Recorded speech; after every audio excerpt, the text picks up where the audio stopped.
안녕하세요. 서울공고 재학생 여러분, 작년 졸업생 김건모입니다. 네, 현수막에 걸려있는 국가직 9급 합격생 저 맞고요. 지금부터 제가 선생님들에게 요청받은 진로 특강 비슷한 거를 시작할 텐데, 말이 진로 특강이지 제 인생사를 제가 했던 공부들 어떻게 했는지에 대해서 말씀드릴 건데 도움이 될 수 있었으면 좋겠습니다. 그럼 귀 기울여 들어주세요. 대충 이런 식으로 제 얘기를 시작해 보려고 합니다. 저도 학생 때는 여러분들과 다를 것 없이 그냥 현재만 재밌게 놀면서 지내고 이런 학생이었습니다. 졸업은 생각하지 않았죠. 아직 나에겐 너무 먼 미래 같았기 때문입니다. 저도 여러분들처럼 축구 좋아하고 게임, 농구, 노래방, 당구치기 좋아하는 평범한 학생이었습니다. 하지만 해야 할 때는 했었습니다. 저는 3년 동안 공부를 열심히 해서 대신 약 2.1등급을 달성하고 과 4등을 했었습니다. 그것은 바로 내가 하고 싶고 좋아하는 일을 잘 몰랐기 때문입니다. 그래서 저는 공부라도 해두자는 생각을 항상 하면서 이렇게 공부를 열심히 했었습니다.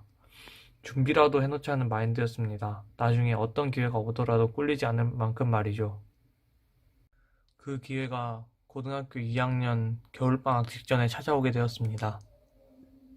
바로 공무원 시험이었습니다.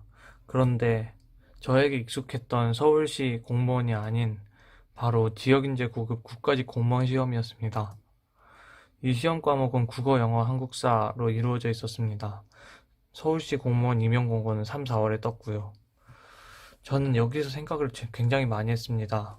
지금은 12월인데 그렇다면 1월, 2월 동안 아직 뜨지도 않은 서울시 공무원 공부를 계속 해야 할까?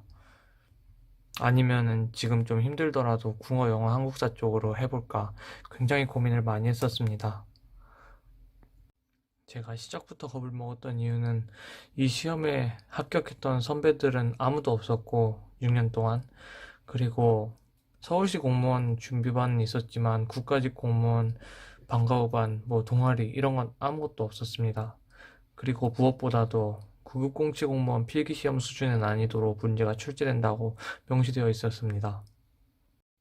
저는 곰곰이 생각을 하던 중에 한 가지 생각의 전환을 하게 되었습니다. 그것은 바로 시험은 어려울 수 있지만 그만큼 경쟁률이 낮을 수 있다는 사실이었습니다.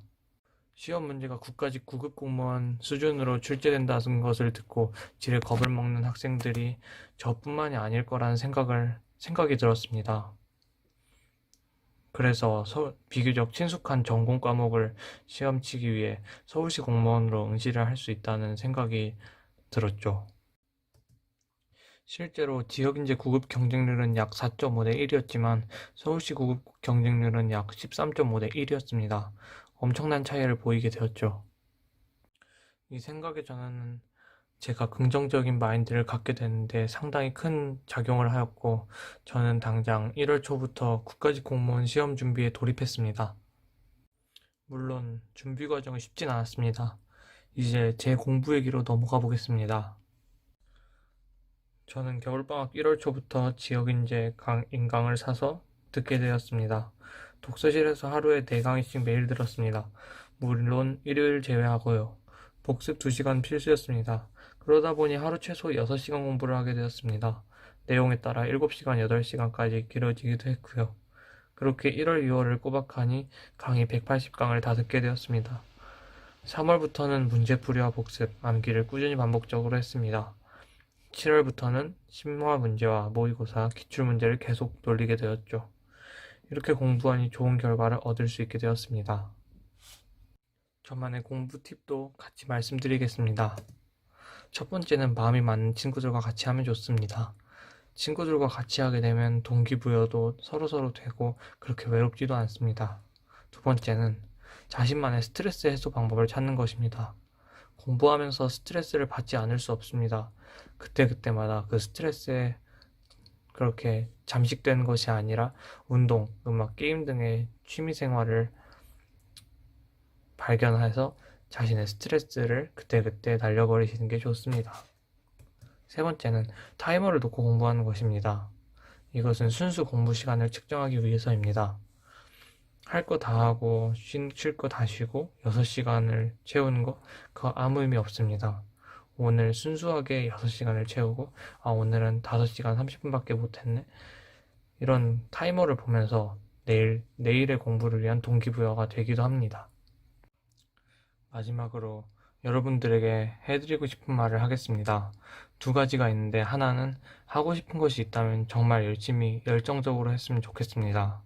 저는 공무원 시험 최종 합격 공고가 뜰 때까지도 정말 간절히 원하면서 간절히 빌었습니다. 그만큼의 엄청난 노력도 했고요. 올드하긴 하지만 노력은 배신하지 않는다는 옛말이 있잖아요. 두 번째는 후회하지 않는 인생을 살았으면 좋겠습니다. 저도 아직 20살밖에 되지 않았지만 어쨌든 1년이든 2년이든 인생 선배는 선배잖아요. 지금 나이 때 할 수 있는 거 다 해보고 나중에 돌아봤을 때 후회가 없도록 인생을 사셨으면 좋겠습니다. 제 이야기는 여기까지였습니다. 많이 부족했던 제 이야기 이렇게 들어주셔서 감사드립니다. 이런 좋은 기회 주신 서울공고 선생님들께도 정말 감사드립니다. 감사합니다.